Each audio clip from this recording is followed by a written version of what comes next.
The physician must be able to tell the antecedents, know the present, and foretell the future.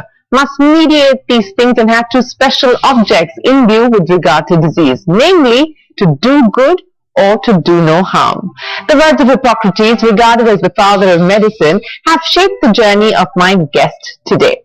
Over 40 years ago, Dr. Prathap Reddy did the unthinkable, gave up on the much sought after American dream and instead returned home. 1983 saw the birth of India's first corporate hospital. It wasn't without its challenges, but a trained cardiologist, Dr. Reddy, had his heart set out on providing good quality, affordable healthcare to Indians, and so he persevered. Today, Apollo Hospitals has a network of over 70 hospitals in the country, making it the largest hospital chain. The Apollo Hospital story is also unique because in a country dominated by sons and even sons-in-law, Dr. Reddy's made Apollo a story of Reddy and daughters, with all four of his daughters running different parts of the organization. Joining me on the leadership language today is the man himself, Dr. Prathap Reddy. What is the science and the magic of the heart taught you? My heart taught me to love people, to keep people well.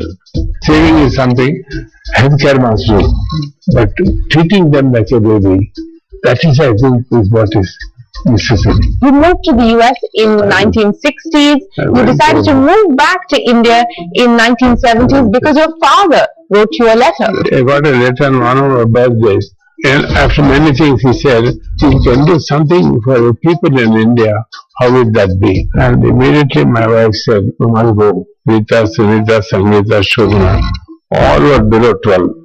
Nobody could say no. 92 not out, what keeps you going? But you are doing something for people. I bought the first CT in the country. I bought the first MRI. I bought the first proton. You must install not today's technology, on that day's technology. To heal in India for the world is Dr. Reddy's latest dream. The world by the end of this decade needs 8 million people, and only India can provide this. The Apollo story is Dr. Reddy and daughters. And the family. Did it kind of happen organically? Did you have conversations with them? Because I know many of them actually started working with you when they were teenagers. Teenagers, out of rate of college, because they understood better than me, because they worked with the patients. There was a night in Las Vegas where you lost all your money and then your wife gave you $100 to make it back up. From day one, we are naughty boys. Not yet school, not yet college. Not yet 90. Not yet 90. What is the naughtiest thing that you do these days? I think teasing people.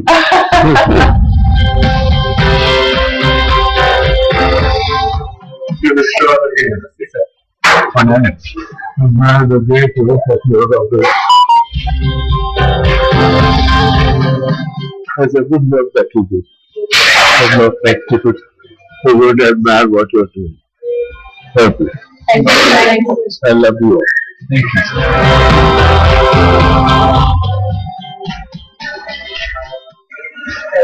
You know the good work that you are doing. We always support you, whatever you do. Have you changed in 25 years? Good to see. Thank you very much for creating a photo. It's the same type of 2 times and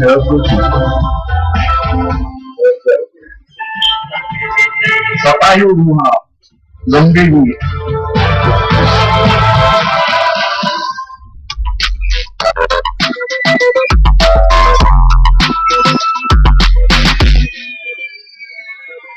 Let me start by asking you about your decision to give up, as I said, the American dream. You moved to the US in 1960s. You decided to move back to India in 1970s because your father wrote you a letter. It was nice. In the US, I did very well. I was in Worcester, Massachusetts, then went to Harvard, Mass General Hospital, one of the foremost hospitals in the world. I was very fortunate to get that. I did my training and then I started practicing, and I was enjoying because my children, my 4 children were there, my wife was looking after them, and I could do good work. And I used to write my letters to my father, mother, and he loved cars. So every time I buy a new car, I used to send him a picture of that, and he enjoyed it. One day, my whole life changed because I got a letter on my birthday, and after many things he said, there are two people who admire what you are doing, who love what you are doing. But if you can do something for the people in India, how would that be? And immediately my wife said, you must go. Unfortunately, I had 4 daughters, Rita, Sunita, Sangeeta, Shobana. All were below 12. Nobody could say no. So, very different today, right? They do say no now. they do say no. They do many good things. I set up in a private nursing home, a complete cardiology unit, and in a few months, who is who in India used to come for cardiology help.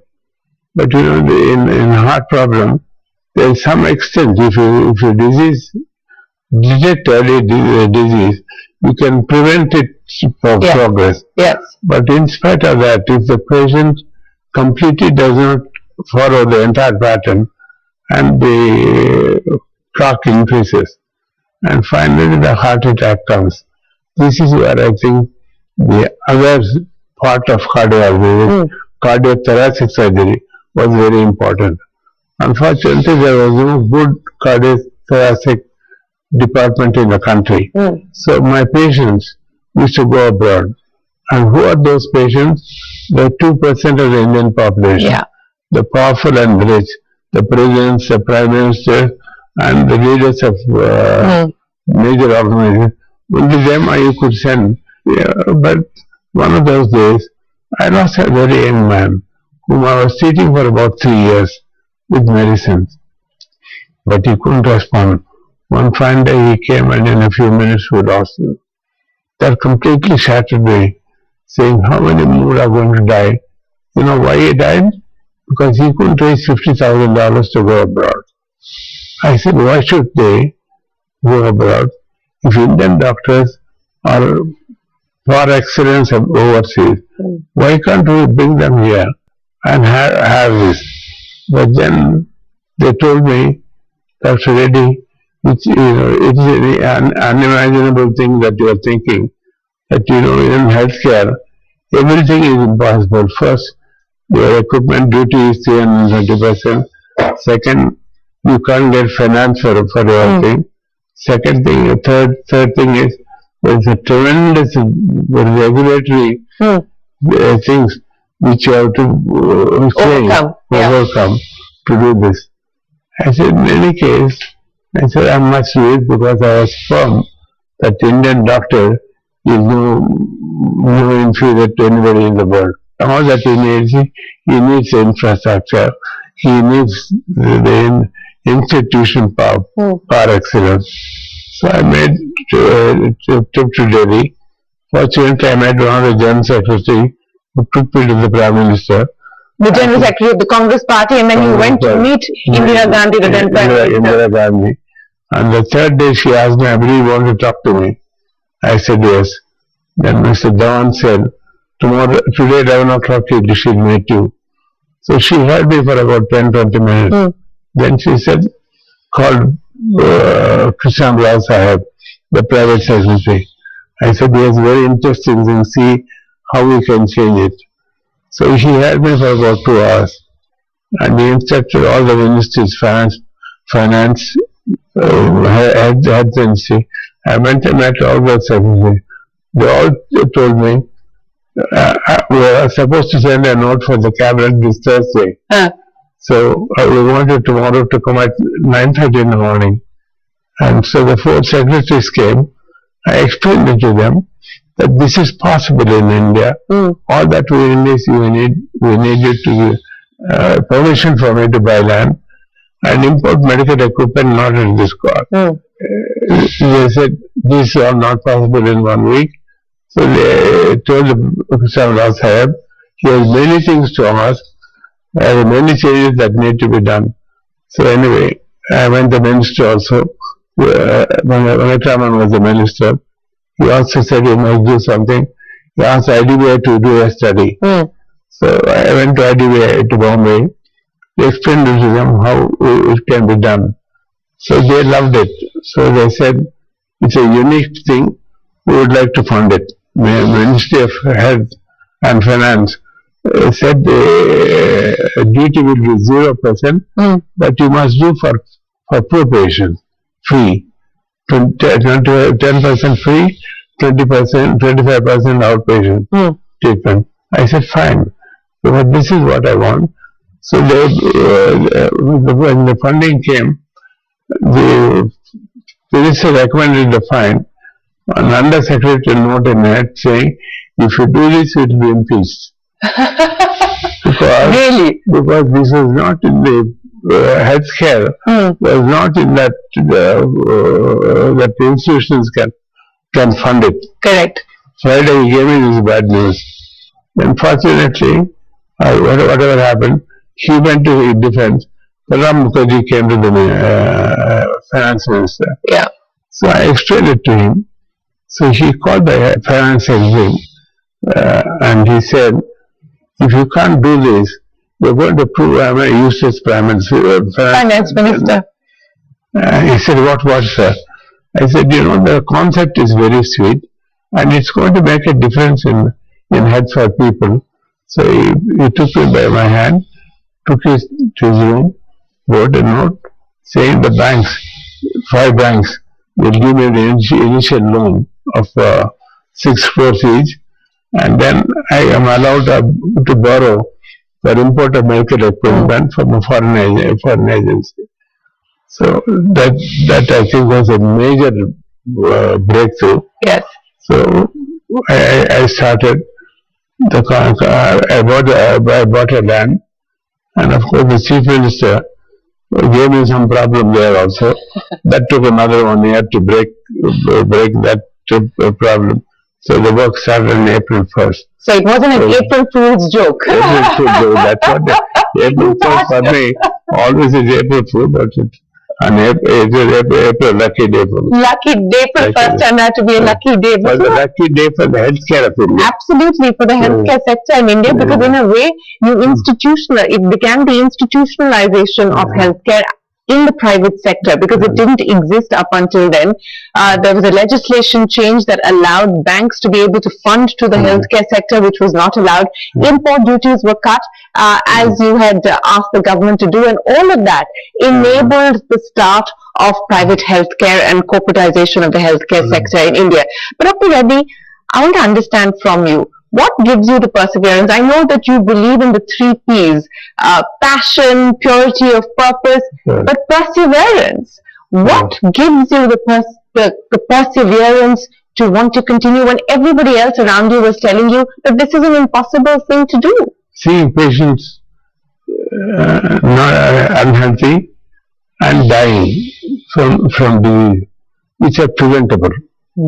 Because if they can prevent it in America, why can't we prevent people from heart attacks here, from strokes here, from cancer, and all of this? So that firm belief that I had, saying we need people to be well, and we can do it. So I think I persevered with it, and of course in the beginning I had to go abroad and bring doctors. So I went to UK. About 1,000 doctors applied first time.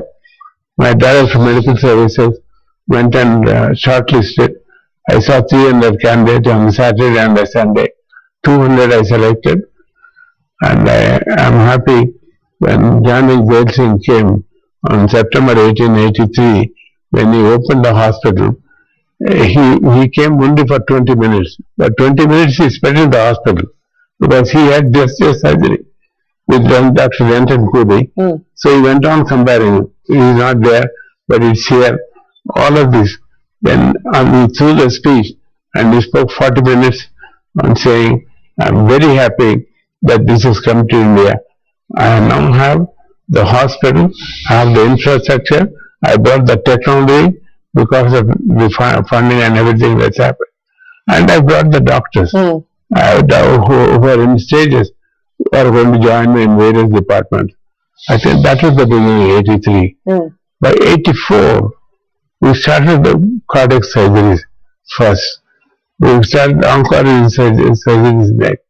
And so then everything else, all the fields of medicine and surgery opened up in that sense.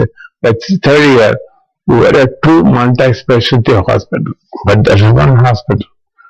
When I said all the permission that were given were not, they didn't change the constitution. They gave only to Chennai. So then I went back to the next Prime Minister. You saw your mother admired. Your mother came to see MGR. She admired the hospital. I said, you must do this. Then what do you want me to do? I said, like IT, you should also transform that healthcare should get the same financial benefit. So that was the beginning, not just for Apollo. Apollo has done 74 hospitals, but there are 300 other good hospitals in the country. All because happened because of the next legislation, when healthcare was eligible like any other industry. I thank all of them. It's not me. It is all of them who understood that saying that this change can be brought. But I think that first hospital made them believe that we can do it. So I think the whole transformation took place during the next Prime Minister's time. Rajiv Gandhi's time, 86, 87 was very crucial for Indian healthcare itself. So this is where I told the Prime Minister, I wrote a letter to Prime Minister saying, there are more than 150 countries, people who are coming here. People with air ambulances with great severe problems. Here in Delhi, we get air ambulance patients from across the many places. So all this had happened because this is spirit of doctors, and the spirit of the entire, from my watchman to my supporting staff, the managers, nurses, doctors are par excellence. Because of only one simple thing. From the beginning I told them, patient is first. Let us do everything for his care. So I think even today, I said whatever we started, we call it as tender loving care. Tender loving care, but all the policies with that principle of TLC. Like in everything, we have whatever is new adopted. Artificial intelligence has made a significant impact. Starting from ambulance. Ambulance today is not a hospital on wheels. When it goes to the house, it gives him the same care that he will get in a hospital. Because it's automatically connected to the doctor. And the doctor knows everything. The treatment starts at home. In the ambulance. At home, in the ambulance. I had 15 years ago, I had a little chest pain, moving to the office from the hospital after rounds. At 12 o'clock, I wanted to go to the office. At that time, I felt a little chest pain. I called. Within 11 minutes, I was in the cath lab. They put a stent 15 years ago. I'm fine. So I think I've forgotten about my heart. You've forgotten about your heart. Because it's doing well. Because I listened to what they put the stent the other day. To 95% block. He put the stent, and after the stent I'm breathing so.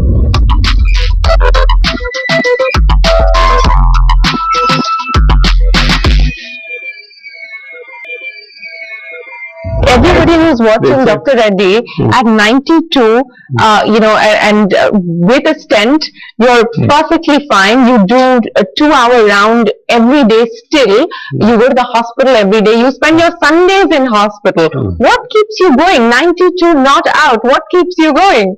Because I think I love my patients. I love to give the care to the last mile. This is where I think I'm happy. I came from village. So I think not only people who are in the Delhi, I want the region, and I want the healthcare to reach the last mile. But for information, let me tell you, the first satellite telemedicine was done from my village to Hyderabad, the cardiologist. And it was shown when Bill Clinton came in 2002, the doctor telling the mother of the patient, your daughter has got a hole in the heart, is coming to heart failure, don't worry about it. During vacation, you send it to us, we'll fix the valve, and she'll be all right. So you saw telemedicine before telemedicine became the buzzword. Now telemedicine has done the largest contribution. Kumbh. Yes. There also we had installed in all our temples in Ayodhya. We have an emergency. We treat them completely free. Tirupati, Krishna, everywhere. I'm happy today that many institutions across the country are doing equal or better than Apollo. You know, that keeps you. They take the challenge. So adaptation of technology is most important because from day one, I bought the first CT in the country. Today, how many? There are 2,000 CTs. I bought the first MRI, first advanced CAT lab in the country. All of them are. And then I bought the first proton. UK did not have, Singapore didn't have, Australia didn't have, entire Central Asia and Africa didn't have the first protons. Whenever I buy technology, I order today, but it installs 6 months as a 1 year later. But the word is there, the last time says, you must install not today's technology, on that day's technology. I have never ever bought second best technology. Because what's the use? I want to give them the best for the patient. And fortunately, doctors who are so committed in every department. Today I must have thanked at least 20-25 doctors on the way here for what they are doing. But it's the second and third, fourth line who are the base of it. The nurses. Our nurses, first thing they do is when a patient comes into the ward, they pray for him. Now we are going to introduce a robot will go and deliver the food and medicines. But the food will be taken by the nurse and given to the patient. So that shows that we are part of, we care for them. We treat them like they are a family to us. That's very core to the culture that you wanted to bring into Apollo, because I understand that even today, every appointment letter that's given to a prospective employee says, welcome to the Apollo family. So that's very core to the culture that you wanted to build. I shake hands with my ward boy who welcome to the family. I welcome my manager to the family. I welcome my doctor saying welcome to the family. But welcome to the family means automatically they understand the philosophy of Apollo, philosophy of care and compassion, apart from your clinical excellence. There are 4 C's that Apollo is known for. So clinical excellence, compassion, care and compassion, and cost benefit. We are not $50,000. When I started the hospital, I didn't charge $5,000. I charged $3,000. Today, after 45 years, our cost for bypass surgery is still $5,000. Today, they are doing robotic cardiac surgery, so they can go next day home. So we made it so simple for him, less expensive, but more precise, less complication, and less hospital stay. So we can treat more patients in the hospital. We need not increase the number of beds, but with the number of beds, we can treat more patients. But you're also increasing the number of beds. I mean, you're today 74 hospitals across the country, and you've got aggressive plans of adding beds as well. 11,000 beds we have. In the next 3 years, we're going to see another 10 hospitals. But these are going to be the future hospitals. But what has been the culture behind the ability to scale? To do 1 hospital is great. To do 2 hospitals is even better. But to ensure that you maintain the same quality standards, the same level of care across 70 different hospitals in different parts of the country with different people. What is the secret behind scaling in a sector like health? I think first I must give credit to my daughters. My daughters worked without pay. They looked after these small things, understood the patient well, what his needs for, what is his dissatisfaction. Previously, there used to be a box called complaints. So there are a lot of complaints. Now it's called suggestion box. So whatever the suggestions, they study and improve on the suggestion. When the suggestion, when we make something new, it's translated to all our hospitals and practiced down the line. And the decision, as I said, is not made from top, it is from bottom to top. And during COVID time, there was one great singer called Vasanthi. So one day she called me saying, Dr. Reddy, I'm going home. Your people saved my life. But I must tell you, your people looked after me as they are their baby. That's what I had. That last word helped me. Saving is something which is, what healthcare must do. But treating them like a baby, that is, I think, is what is necessary. In all of us, we have three great spirits. One is what you don't want to have, the anger. One is extreme, extreme thing. The third one is you have an extraordinary power of the care, compassion of thinking new, thinking what's best for people. That is the third one which the Apollo adopts. As I said, I wrote to the Prime Minister saying, we are today ready to serve the world. Yes. Make it global healthcare destination. Give 8 steps. You wrote to Prime Minister Modi to say, Heal in India should now be the next. I told the global healthcare destination. Then I gave him saying, the world by the end of the decade needs 8 million people and only India can provide this. And I gave the various steps how to make that happen. He said, I want to write letters. I will agree with your point, but I want to change, not global healthcare destination. I want to call it Heal in India. I gave the steps saying you must increase the number of medical colleges, number of nursing colleges, number of training, other, doctor and nurse are important. But the other supporting staff are also very, very important. First year it said you opened 40 new colleges, 100 nursing colleges. This year they have opened again. For the first time in the budget, she announced we have now provided for enough for 75,000 additional training people in this. So Heal in India for the world is Dr. Reddy's latest dream. My dream. So many people from Australia, so many people from West Asia, they don't have care. We have supported them. They come to us. We saw now in UK, there is no staff. There is no nurses. We have started what's called a global workforce. Global workforce, Sangeeta, for example, she came the G3 conference. Like that our DMS, Aramasibar, he was there every day with the health minister when this Heal in India program came. He supported all that staff.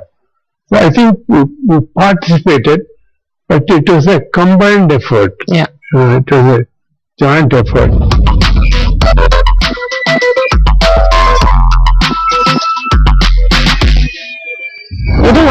What is also unique and unusual about the Apollo story, especially in the Indian context, and I think if there would be a tagline outside of establishments and organizations, most would say XX and sons. The Apollo story is Dr. Reddy and daughters, and that has been a very... And the family. And the family, which is the larger Apollo family. 100,000 family. But the decision to get your daughters to work with you?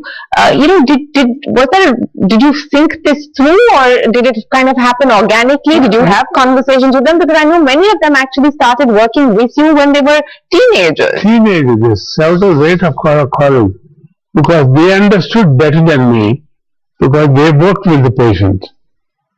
They saw what is lacking for him. And neither of them are doctors. Neither of them are that. But I have one doctor now, my youngest grandson. One doctor I have. So following in your footsteps, a generational change. So he wanted, so he finally decided that he will do hospital administration. But how did you carve out roles for the four of them? Was there some method in the manner in which you decided to carve out what roles each would play? So the way they were, first 5 years, 10 years, when they were seeing, gradually I looked after. Sangeeta had that in her heart, that love and hospitality. So she looks after that. Then she had the development for technology. So she is in charge of technology for the hospital. When I say future hospital, she is going to create the future hospital. And Preeta has got the large thing of understanding people, the attitude of people. So she is in charge of overall, the doctor, the nurses, and how they translate with it. Sunita had a peculiar thing that she is in numbers person. So she became finance. Shobana is another extreme. From day one, she was a naughty girl. She used to take, in the night she would take my car, roll it out, take my car, go for a picture with her friends and daughters, sisters. But she created the right time, the 24/7. We saved how many lives? 20,000, 27 million people could give the phone and say, ask for, they could get to connect to the doctor. She did another magic. There are out of our, that time we had about 8,000 beds, 3,500 beds we made it for COVID. But what she did was, she went to the hotels for all empty. She said, reduce your hotel. So the doctor had saying, these are mild symptoms. He said, you go to this hotel. Right. So we wanted, but 95% were discharged from the hotel. Then that small percentage who get admitted go to the hospital and get treated. Today she made that to a new company. Yes. And which is called HealthCo. And this is a magnificent thing. Who is most like you of the four? I can't say. They have some of my capabilities, more of my capabilities in everything. I have the whole picture of a patient's care, but they have the subdivisions which exceeds my thinking. So what do you see as the succession plan as far as Apollo is concerned? This is an institution that you have built over the last 4 decades. What is the succession plan, and what is the legacy that you believe you want to leave behind? Because if I look at healthcare in India today, there's a lot of private equity money that's coming in. There's a lot of controlled private equity money that's coming in. Is that something that you think could be possible for Apollo in the future? Would you look at that? I don't think. For that we want to protect something that family should own it. So what we own now, about 26, 27%, 24% of the care. At least 25% will be registered. That cannot be sold. That will be for the family forever. When there's a family touch, there is something more than making money. TLC. That TLC. So for the TLC purpose, I want to make it a family company forever. I believe you're quite the betting man, Dr. Reddy. You're quite a betting man, I believe, and you're a risk taker. I'm given to understand that there was a night in Las Vegas where you lost all your money, and then your wife gave you $100 to make it back up, and you recovered all your losses. I love gambling. I used to love gambling. Now I have no time for gambling. Because that's something, it's a challenge. Now also I play. So that's where the risk-taking ability comes from. Now I play bridge for 1 or 2 hours. The challenge is not that we pay for 5 rupees, 10 rupees, but whoever is the winner pays for the expenses, the evening expenses. From day one, we are naughty boys, naughty at school, naughty at college, Naughty at 90. Naughty at 90.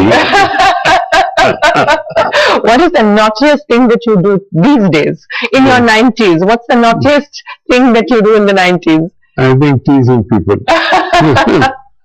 Teasing, especially the youngsters, teasing them and teasing them in such a way that they will learn to be more intelligent. But again, at 92, to want to be at work, to want to keep track of what's happening in the 70 plus hospitals that you have, to keep pace with the technology changes. I mean, what is it that you wake up in the morning, that drives you to do all of this? I think the happiness that you are doing something for people. That keeps you, that is the biggest strength that I have. And that people are happy. Why do I make rounds? Not because I'm going to tell the doctor what to do for the patient. To see how the patients are reacting to it. How the doctors are solving it. So I think that gives me that strength continuously saying, we can do this, we can do more. We can adapt more. But apart from that, we do a lot. I told you, we do a lot of social work. I started with Bangladesh. I look after 60,000 people. We have all their medical records. There are 2 vans with 6 doctors who go around all the 60 families. Every 3-4 months I go there. I talk to our people. For example, if I see a smoker on the street, I stop my car, talk to him. I say, smoking is bad for you. If you still want to smoke, don't smoke here, others will follow you. Go to behind the tree and smoke. And I speak, anything you should do, we can do for you. Get their ideas and implement some of those ideas. That gives me great happiness. One of the, of course, that in fact the decision to come back may have been instigated by the letter from your father, but the confidence and the courage to do so was because of your wife, and this partnership has also been instrumental in making Apollo what it is today. I think my wife played a very significant role because I was very busy with practice. It is she who mentored my daughters. In that way, I think she played a very significant role. And then she knew what I need. So I don't have to ask for things. She made that arrangement, like for example, my morning coffee, my puja, my dress, all of this, she made arrangements so that I don't have to spend time on those. So I think she played a very significant role to whatever we are today. Whether it's Prathap, whether it's Sucha, or Preeta, Sunita, Sangeeta, or Shobana, whatever they all are, I think, were a lot for my wife. And she became a great cook. And I will say, I made her a great cook. I don't make a cup of tea, but her books, she has published 2 books. She will be publishing 2 more cookbook books. So like that, I think everybody in the family has made their own contribution. Which is, who made what is the difference. But what makes the difference is by making people healthy and happy. That is my happiness. As a cardiologist and as a healer, what is the science and the magic of the heart taught you? My heart taught me to love people, to keep people well, to see sick people and see why should they be. Of course, the most devastating thing today is the cancer growing at 18%. What can you do for that? I told you previously cancer was a death sentence, then we made it cancer curable, and today cancer is controllable. Now today we say cancer is curable. I think all of this adaptation must be first principle. Must be able to adapt, because there are other people. The doctor is supported by a lot of scientists. I'm very happy in a medical college. We started 1 year student is getting a patent for something. So this is where I feel the present younger generation is motivated. They will make India proud. Dr. Reddy, may you stay forever young, and may you continue to inspire young nurses, young doctors, young medical professionals who are looking at starting their journeys. It's been absolutely wonderful to speak with you again. Thank you so much for your time, and we wish you the very best of luck with the future hospitals and Heal in India dream that you have. Thank you very much for what you do. To continuously educate people, to continuously give message for you. I have great admiration for what you do. God bless you. Thank you. Thank you so much, Dr. Reddy. Thank you. God bless the world. God bless the world. And that is the perfect note to close this edition of the Leadership Language from a man who decided to ensure that he put care back into healthcare. From all of us here on the program, thanks very much for watching. Do remember to tune into CNBC TV 18. We've got a lot more coming up for you.